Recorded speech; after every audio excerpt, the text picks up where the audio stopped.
Okay, today we're doing a Master Lock 140 and the Abus 5550. They have about the same size keyways.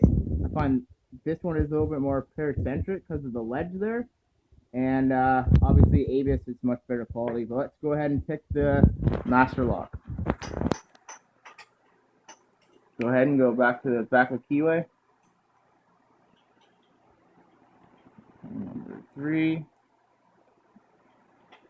I'm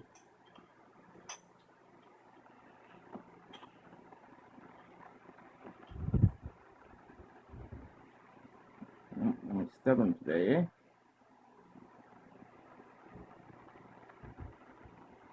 And we got a deep ball set. Let's try to come out of that.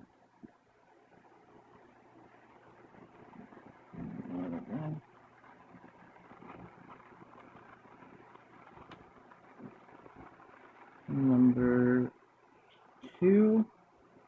Pin number 1. There we go. We got an open. Sorry I didn't show you, but it was locked before. I wouldn't play it like that. And Abus 5550.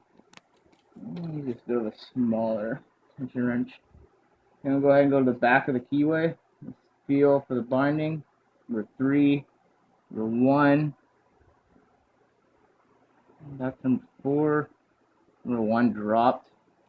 Oh, and we're open. Boom. Thank you very much for watching.